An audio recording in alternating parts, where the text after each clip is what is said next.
Orang Jawa itu punya filosofi pepesten. Pepesten itu apa? Ketentuan Tuhan. Hidup manusia itu ada batas-batasnya. Ono angger-anggere. Ndak bisa suka-suka dia.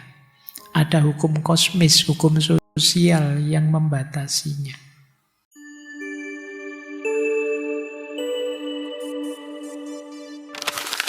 Assalamualaikum warahmatullahi wabarakatuh.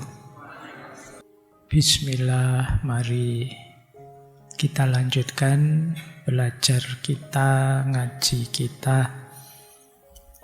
Semoga kita semua tetap bisa istiqomah belajar. Karena kemuliaan manusia itu terletak pada ilmu.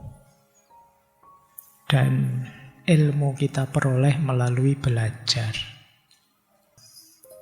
Malam hari ini kita belajar tentang manusia. Janmo tan keno kiniro. Jadi janmo tan keno kiniro itu kalau bahasa Indonesianya, manusia itu tidak bisa sepenuhnya diduga. Jangan gampang-gampang menghakimi orang. Jangan gampang-gampang menilai orang. Apalagi dilihat dari luarnya saja. Dasar filosofi yang pertama, kalau di Jawa dikenal ilmu kasunyatan. Kasunyatan itu mungkin ada orang menerjemahkannya kenyataan. Mirip sih, tapi tidak sekedar kenyataan, tapi kenyataan yang paling hakiki, yang paling dalam. Itu namanya kasunyatan. Kenyataan bahwa manusia itu tidak bisa dilepaskan dari alam, itu kasunyatan. Kenyataan bahwa manusia itu punya unsur spiritual religius dalam dirinya, itu kasunyatan namanya. Jadi kasunyatan itu hakikat, hakiki. Hakikinya kenyataan itu kasunyatan. Bahas kasunyatan nanti luas. Jadi pada puncaknya nanti orang bisa ketemu Manunggaling Kawula Gusti dan lain sebagainya melalui jalur ilmu kasunyatan ini. Nah, kasunyatan dalam hubungannya janmo tan keno kiniro berarti kasunyatan tentang manusia. Apa sih hakikat manusia itu? Dalam konteks kasunyatan, pertama manusia itu dalam, tidak dangkal. Memahami manusia tidak bisa hanya melihat citranya. Harus melihat batinnya. Yang tadi kita sebut rasa, yang kita sebut niat, yang kita sebut hasrat, yang kita sebut makna, itu tidak kelihatan. Adanya di dalam. Jadi membaca manusia itu kedalaman, tidak sekedar gejala luar. Apalagi manusia Jawa. Ada pepatah, wong Jawa kuwi nggone semu. Orang Jawa itu suka dengan simbol-simbol. Simbol itu sesuatu yang luarnya apa, maknanya apa. Jadi dia mewakili sesuatu makna yang tidak bisa hanya dibatasi dari gejala luarnya. Kayak misalnya di Jawa ada tradisi sajen misalnya. Itu kalau dibaca luarnya sajen ini memubazirkan makanan, membuang makanan. Tapi maknanya tidak sekedar itu. Kalau kita sekedar baca itu, ya kita miss. Keliru menangkapnya. Itu sama kayak kalau waktu Idul Adha ada yang komentar, wah orang Islam itu membantai binatang ternak besar-besaran waktu Idul Adha itu. Itu kan orang membaca luarnya saja. Atau orang membaca, buang-buang uang haji dan umroh itu membaca luarnya saja. Sama kayak orang komentar, alah sajen itu buang-buang makanan. Itu hanya simbolik, ada makna dalamnya. Tidak bisa dibaca simbol luarnya saja. Gitu loh. Yo manusia itu kan animal symbolikum. Makhluk yang senantiasa bermain dengan simbol. Oh, pakai baju kayak gini saja, wah itu baju takwa itu. Islamik sekali. Atau baju koko, Chinese sekali ada baju koko. Nanti ada baju cicik, ada baju apa gitu. Jadi simbolik. Simbol plus makna. Kalau pakai baju koko itu soleh. Kalau pakai baju hitam-hitam itu berduka cita. Kalau pakai baju simbol. Maka harus dibaca lebih dalam. Itulah manusia. Kedalaman penting. Yang kedua, manusia itu makhluk potensi. Kalau ini sering saya jelaskan. Kita itu tidak langsung jadi di dunia ini. Ketika kita lahir, ada banyak potensi dalam diri kita. Kita bisa jadi apa saja. Pendidikan, masyarakat nanti yang membentuk kita, yang mengeluarkan potensi itu. Kalau tidak dikeluarkan, ya tidak keluar. Potensi selesai dengan potensi. Kita punya bakat, kita punya kemampuan, kita bisa ini, bisa itu. Itu kan harus dilatih, dididik, baru bisa keluar. Nah, karena itu, jangan dinilai orang hanya dari dirinya sekarang. Siapa tahu dia besok berubah. Ada potensinya yang kemarin tersembunyi, sekarang keluar. Anak ini kelihatan nakal sekali. Besok ternyata bisa jadi orang yang berguna untuk masyarakatnya. Kita tidak tahu. Mungkin dia belum dapat momentum saja. Belum dapat ruang waktu dan dorongan yang tepat saja. Maka jangan gampang-gampang memvonis orang. Jangan gampang-gampang menilai orang. Manusia itu makhluk potensi. Dan potensi itu kalau bahasa Al-Quran kan fa'alhamaha fujuraha wa taqwaha.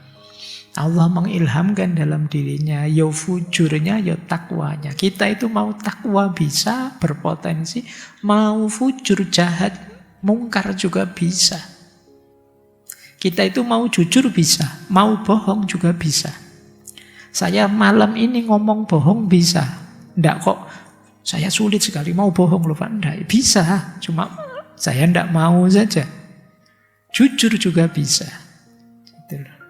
Jadi kita ini potensi dalam diri kita lengkap. Tergantung kita keluarkan yang mana. Apa saya bisa korupsi? Bisa. Apa susahnya kalau memang kesempatannya ada? Kan begitu. Jujur juga bisa. Jadi sama-sama bisa ada potensi itu. Mungkin sekarang saya khilaf terus tiba-tiba korupsi misalnya. Tapi bisa saja setelah itu, mungkin setelah dipenjara sekian tahun, tobat terus jadi kiai misalnya.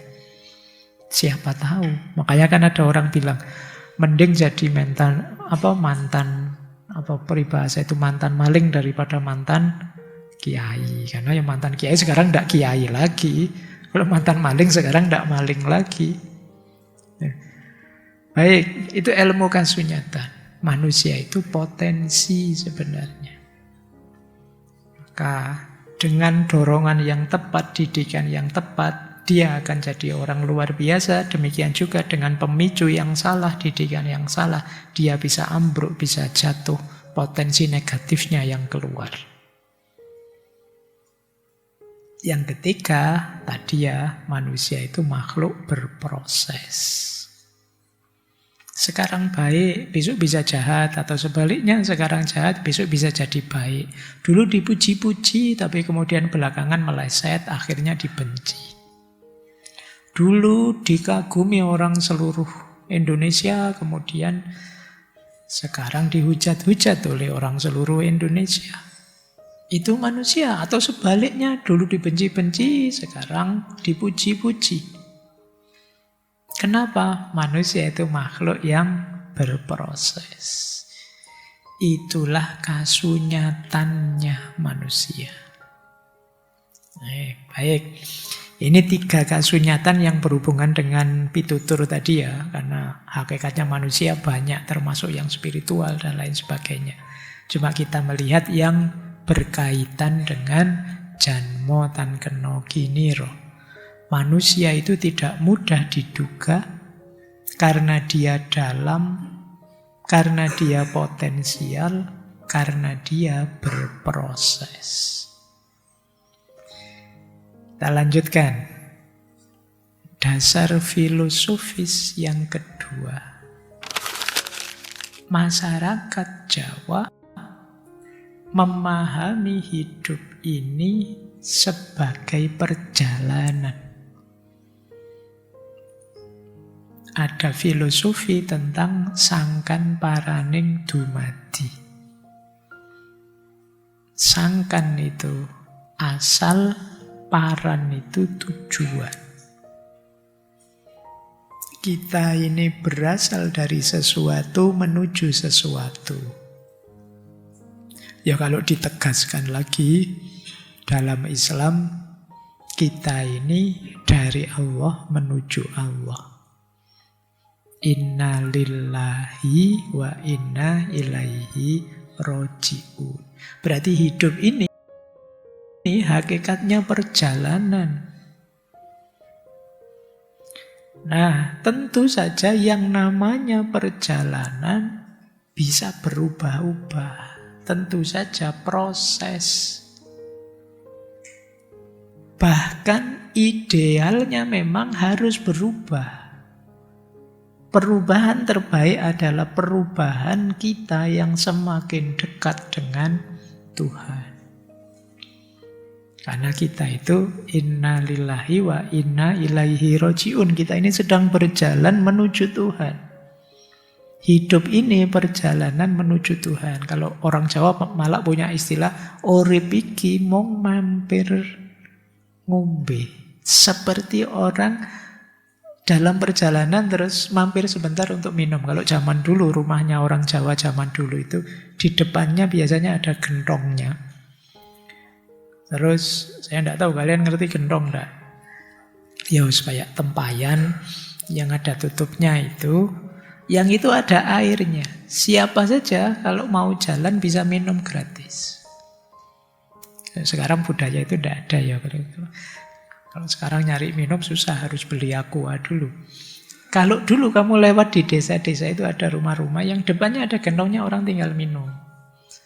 Terus zaman dulu ada budaya namanya banjar. Banjar itu mungkin kayak di balai desanya itu ada beberapa ruang kamar yang siapa saja bisa nginep di situ kalau kemalaman di jalan. Nah, setiap desa ada itunya. Sekarang tidak ada ya. Kalau mau dihidupkan lagi menarik karena tidak semua orang punya uang untuk nginep di hotel. Nah, nanti nginep di masjid kayak kemarin ada kasus salah paham itu terus ya namanya banjar. Nah, nginep di banjar itu ya nginep di yang disediakan di setiap dusun, setiap desa. Itu orang bisa begitu. Nah, ini sebenarnya satu analogi bahwa hidup ini perjalanan, maka semua perangkat fasilitas dalam perjalanan disiapkan. Seperti gentong tadi, banjar tadi. Nah, makna perjalanan berarti ya tentu saja berproses, berubah manusia itu. Jadi masih bisa naik, masih bisa turun. Karena hidup ini adalah perjalanan sangkan paran. Dari asal menuju tujuan. Sangkan paraning dumadi artinya asal dan tujuan penciptaan. Oke, kita lanjutkan. Dapat 2 filsafat ya tadi, kasunyatan dan sangkan paran. Sekarang filosofi ketiga yang berhubungan dengan janmo dan keno giniro adalah cokro manggilingan.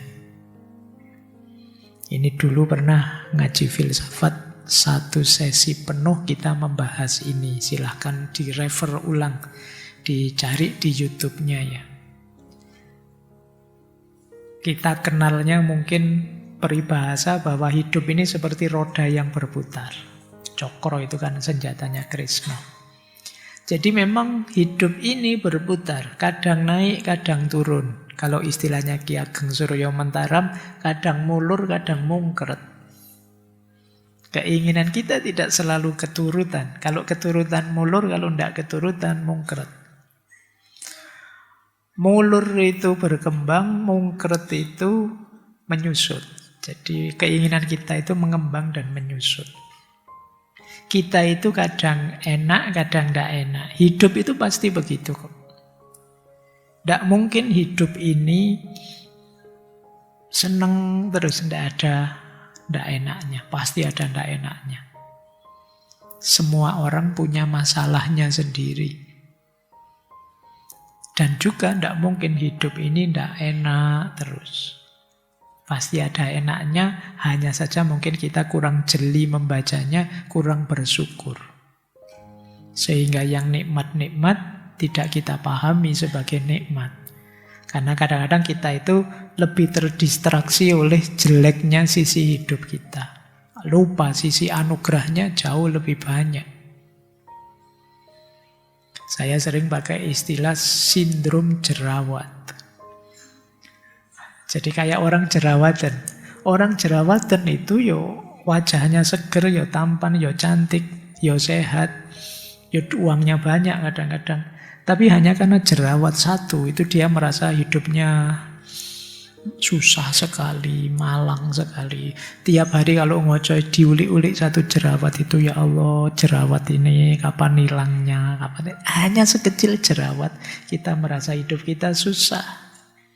Padahal badan kita segar, bugar, sehat, makmur, sejahtera.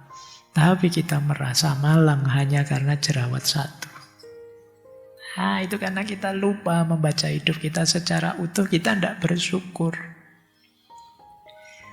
Dan hidup memang cokro manggilingan, naik turun. Hati-hati loh kalau kamu suka merendahkan orang. Kalau situasinya oleh Allah tiba-tiba dibalik, kamu sangat butuh orang itu, nanti malu loh. Atau kamu terlalu memuji orang, kalau tiba-tiba situasi rodanya diubah, orang yang kamu puji tadi terpeleset, nanti kamu malu juga. Biasa saja, jangan berlebihan. Karena apa? Nasib bisa berubah, situasi bisa terbalik, yang di atas bisa turun ke bawah, yang lemah bisa jadi kuat. Maka penilaian kita tentang apapun, tentang siapapun, mari kita letakkan dalam tanda kurung saat ini, atau sementara ini, atau sejauh yang saya tahu. Bukan berarti tidak boleh sama sekali menilai orang, tapi jangan dimutlakan. Sebanyak data yang saya tahu tentang orang ini, menurut saya orang ini tidak bagus.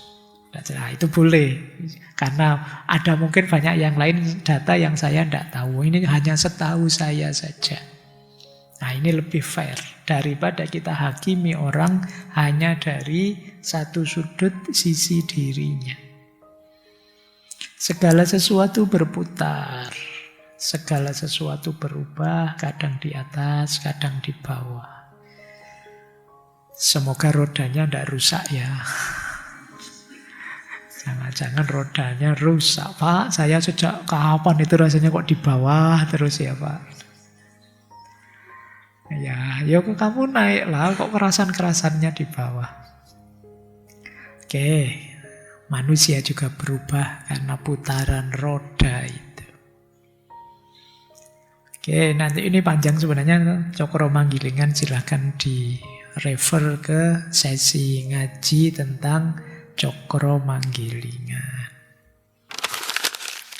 Terus, dasar filosofis keempat. Ini masih ada satu filsafat lagi. Orang Jawa itu punya filosofi pepesten. Pepesten itu apa? Ketentuan Tuhan. Termasuk sunnatullahnya Tuhan itu namanya pepesten.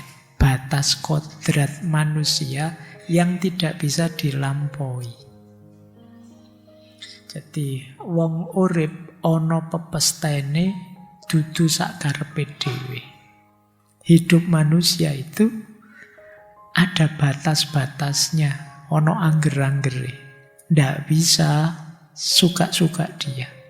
Ada hukum kosmis, hukum sosial yang membatasinya. Ini nanti yang jadi riwayat hidup seseorang.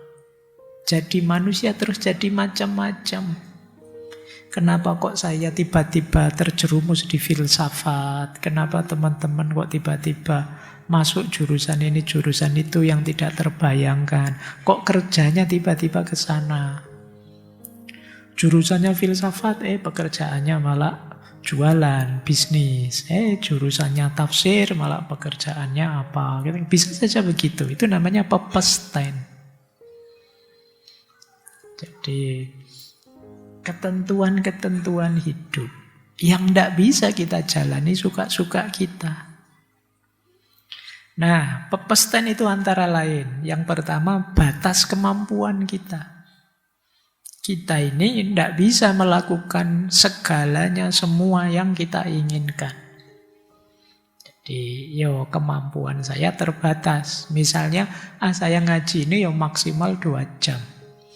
Kalau teman-teman mintanya 4 jam, namanya menyiksa saya. Kemampuanku terbatas Kamu enak tinggal dengerin senyum-senyum.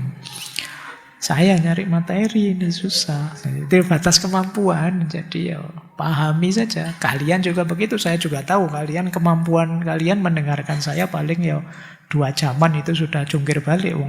Kalau di atas jam 9 kayak gini kan sudah mulai perjuangan melawan ngantuk. Ini batas kemampuan namanya. Dan itu tiap orang beda-beda, jangan disamakan.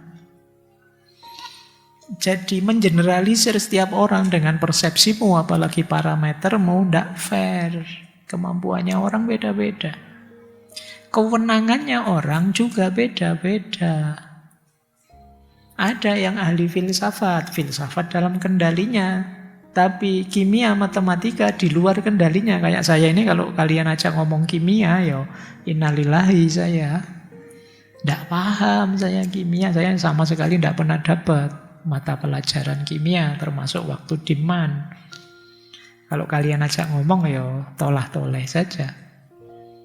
Itu namanya batas kewenangan. Saya dari sisi keilmuan filsafat, mungkin sedikit-sedikit tasawuf. Tapi fikih saya tidak paham. Bukan ilmu saya yang ngerti basic-basic untuk kepentingan ibadah. Maka jangan tanya saya hukum. Pak, hukumnya sholat pakai kaos oblong apa Pak? Ini jangan tanya saya. Saya bukan ahlinya.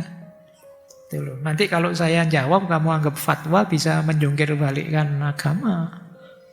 Rusak agama kalau mengikuti saya fikihnya. Nah kalau tasawuf saya paham sedikit-sedikit. Ini namanya batas kewenangan.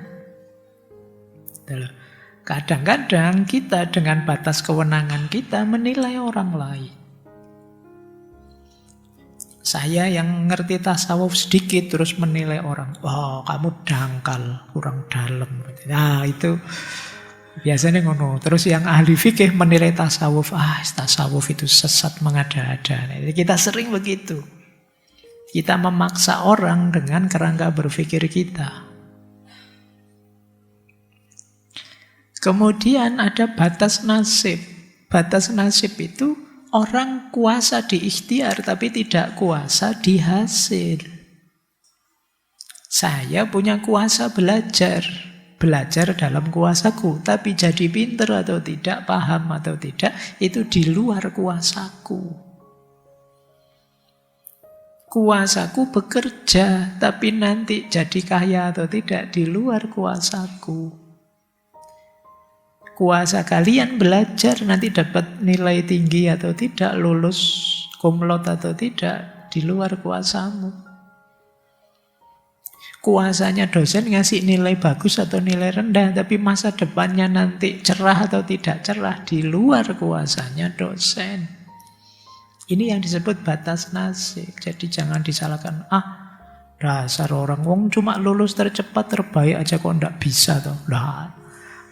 lulus tercepat terbaik di luar kuasa. Tapi kalau belajar yang rajin dalam kuasa.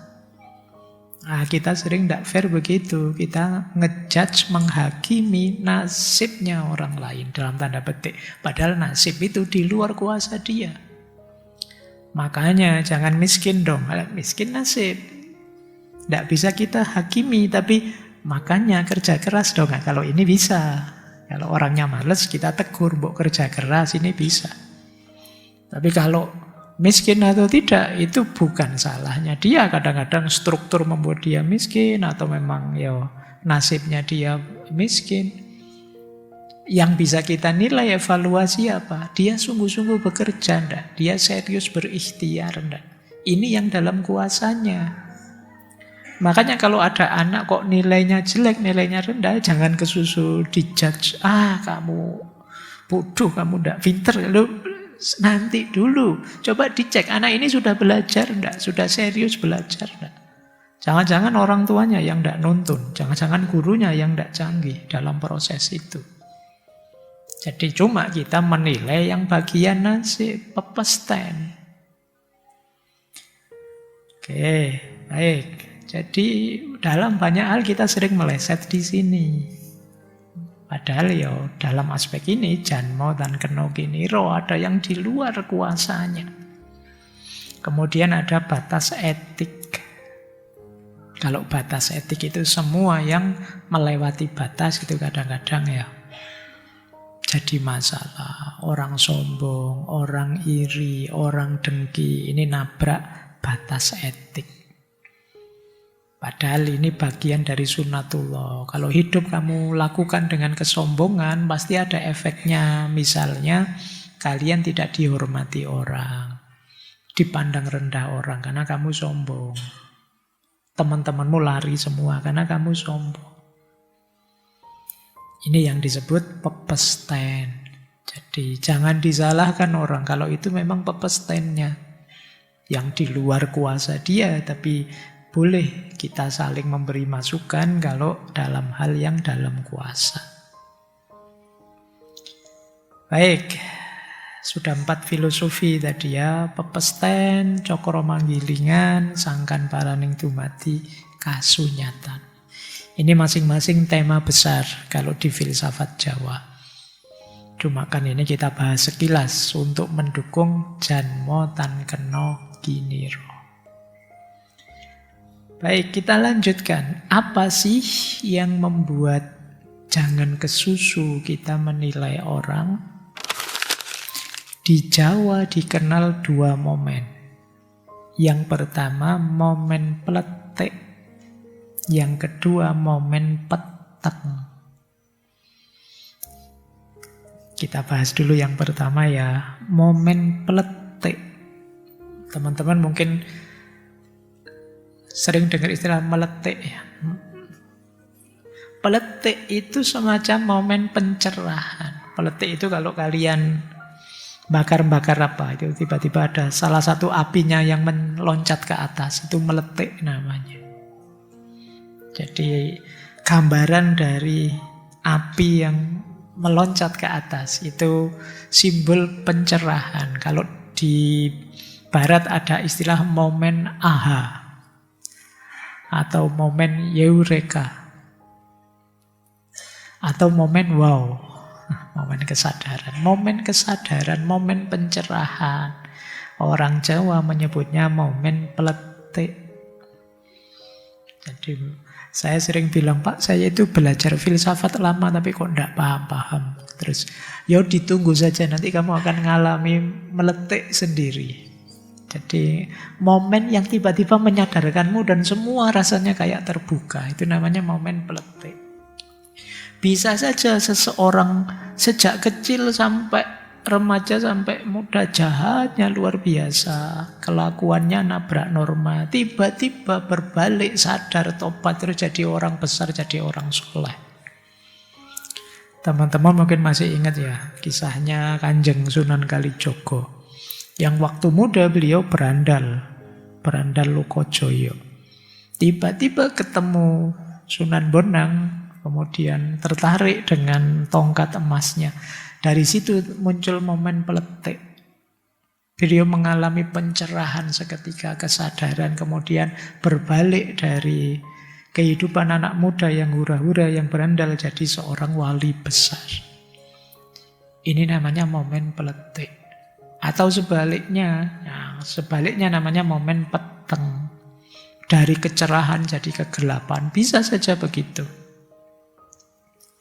Jadi peletik itu momen ketika terjadi titik balik, pembalikan atau pencerahan dalam diri. Kesadaran baru muncul.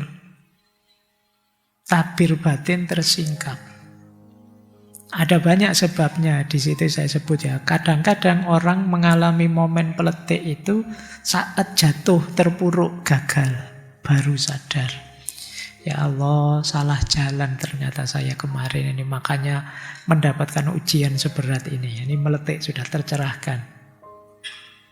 Atau menjalani lagu tertentu memang ingin menemukan pencerahan. Kalau para sufi uzlah, semedi, topo, kalau orang Jawa itu ada lagu tertentu, tirakat ini, tirakat itu. Sehingga mendapatkan ilham, mendapatkan wangsit kalau di Jawa, kecerahan. Atau mengalami kejadian yang menyentuh nurani, lihat bencana alam, ya Allah, tiba-tiba sadar betapa lemahnya kita. Ini namanya momen peletik. Atau mungkin sekedar dengerin kata-kata ceramah, quotes-quotes ngaji yang dipotong-potong itu, tiba-tiba sadar. Padahal mau saya tidak ke sana, tapi kamu memahaminya ke sana. Kesadaranmu mengarahkan ke sana. Ini juga bisa jadi momen meletik. Maka sering saya pesan ke teman-teman mahasiswa itu, cari dan temukan momen meletikmu sendiri. Karena biasanya disitulah perjalanan hidupmu dimulai. Ketika kecerahan itu terjadi. Ciri-cirinya apa momen peletik itu? Yang pertama, eling. Batin tiba-tiba jernih, sadar. Tidak boleh saya seperti ini. Tidak sopan saya selama ini melakukan ini. Itu namanya eling, sudah sadar. Kemudian yang kedua, terus terjadi titik balik. Dari gelap jadi terang sekarang. Jalan lama yang merusak, kita ganti dengan jalan baru yang lebih terang. Terus ada rasa ketemu. Rasa ketemu itu maksudnya, ini yang saya cari selama ini. Ini yang saya butuhkan selama ini. Ini yang belum saya pahami, sekarang terbuka semuanya, momen pencerahan. Jadi kalau teman-teman menemukan 3 momen ini, munculnya eling, terjadi titik balik dan merasa sudah, ini yang saya cari, itulah momen meletik atau momen peletik. Kebalikannya momen peteng. Ya, cuma ini istilahnya agak trik ya. Kalau peletik bisa meletik, cuma peteng ini saya tidak berani mengubahnya jadi momen. Tak ganti meteng, kamu salah paham. Cuma ini memang kebalikannya. Kalau meletik itu mencerah. Kalau momen peteng ini kita justru jadi menggelap. Dari sudah cerah bisa gelap lagi. Dan itulah manusia. Jadi makanya kenapa sih jan motan kena kiniro? Karena orang buruk sama sekali bisa saja tiba-tiba jadi baik ketika meletik. Atau orang baik luar biasa dipuji-puji bisa saja jadi buruk ketika peteng. Jadi peteng itu hilangnya kesadaran, hilang arah. Selama ini baik, tiba-tiba dapat anugerah rezeki besar, uangnya tiba-tiba triliunan, peteng sudah, hilang arah. Mulai aneh-aneh, mulai mikir macam-macam. Kalau kemarin waktu tidak punya uang misalnya, hidupnya lurus, ke masjid, nunggu Jumat berkah. Terus,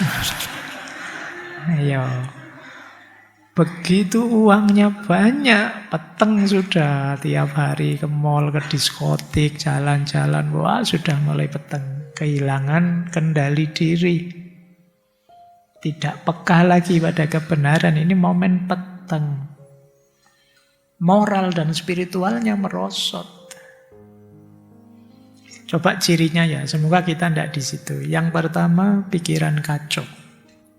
Mudah marah. Keras hati, sulit menerima nasihat. Merasa dirinya benar terus. Tidak bisa memahami dampak perbuatannya. Tindakannya ngawur, tidak terkendali. Kemudian yang paling pokok yang terakhir itu. Orang duwe isin, orang duwe wedi. Tidak punya rasa malu, tidak punya rasa takut. Termasuk kepada Tuhan. Itu berarti peteng sudah. Nah, ini kebalikannya peletik tadi. Nah, masuknya peteng itu karena pertama terlalu mengikuti hawa nafsu.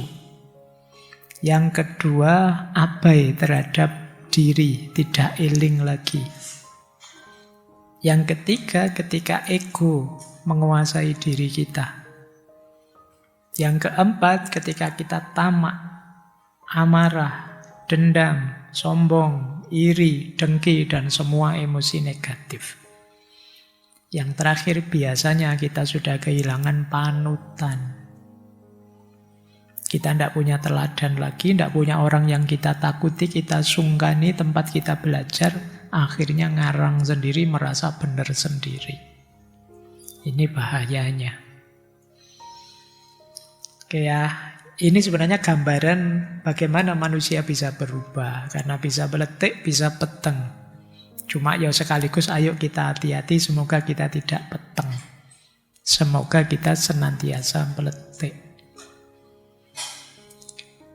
Nah, baik, ada banyak peribahasa, ada banyak pitutur lain yang sebenarnya nyambung dengan Janmo Tan Keno Kiniro ini. Saya ambil beberapa ya, ini contoh saja, tidak harus saya jelaskan panjang lebar. Yang pertama, pitutur yang berkaitan adalah ojo gumunan, ojo kagetan, ojo dumeh. Mari kita tidak mudah kagum, tidak mudah kaget, tidak mentang-mentang. Kita sering salah prediksi, kita sering salah paham, terlalu meninggikan orang karena kagum, atau terlalu merendahkan orang karena tidak suka. Atau kita mentang-mentang sesuai posisi kita. Ini biasanya nabrak Janmo Tan Keno Kiniro tadi. Kita memutlakkan sesuatu. Kenapa sih kita dilarang gumunan, kagetan, dumeh? Karena orang yang sedang gumun atau heran, orang yang sedang kaget, orang yang sedang mentang-mentang itu pikirannya sedang gelap. Tidak jernih. Kalau kita terpesona dengan sesuatu, kita kaget, takjub dengan sesuatu, apalagi kita mentang-mentang merasa tinggi, merasa besar, tentu saja pikiran kita sedang tidak jernih. Ya dunia ini memang banyak hal yang tidak terduga. Hidup ini banyak hal yang mengejutkan kita, tapi jangan gampang terpengaruh. Apalagi media-media hari ini itu kan selalu memang nyari berita yang mengejutkan. Kita itu kalau kata dulu filosof Prancis yang Brodiat, kita ini masyarakat epilepsi. Jadi kita itu seperti orang epilepsi. Orang epilepsi itu kan kalau sedang penyakitnya datang itu kan dia tegang, kejang-kejang. Terus kalau sembuh ya biasa lagi. Kalau kumat lagi, kejang-kejang lagi. Nah pikiran kita itu seperti itu setiap hari. Kita kaget tiap hari. Ada berita kaget, ada berita kaget, ada berita kaget. Media juga memang selalu mencari sudut pandang yang mengagetkan.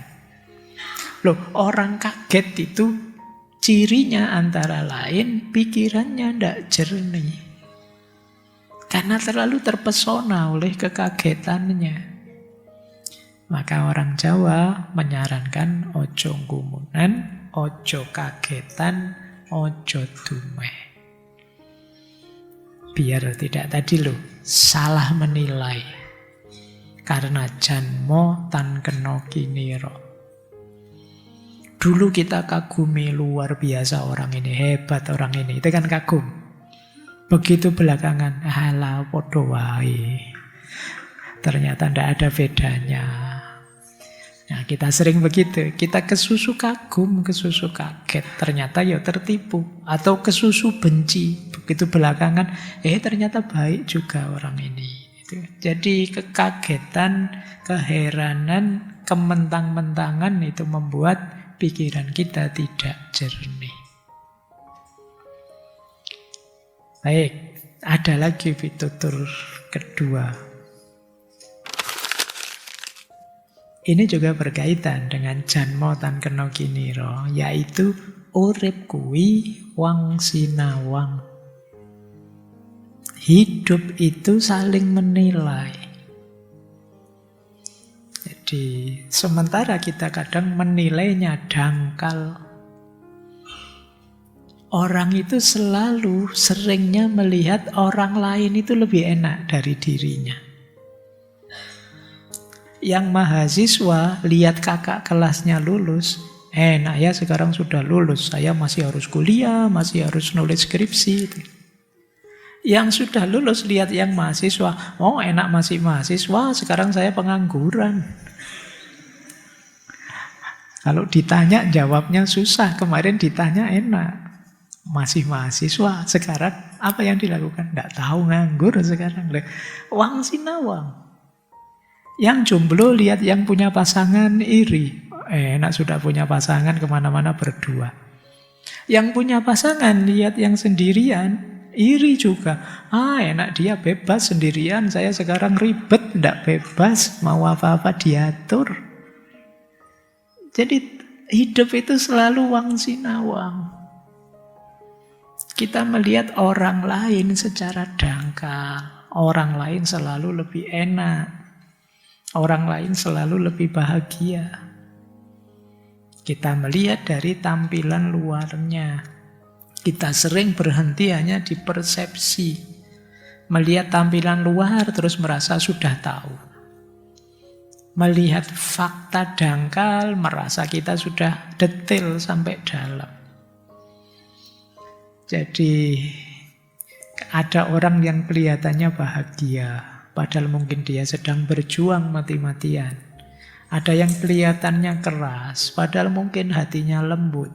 Ada yang kelihatannya rendah, hina, padahal mungkin dia menyembunyikan ketinggian martabatnya sendiri. Itulah yang disebut urip kuwi wang sinawang.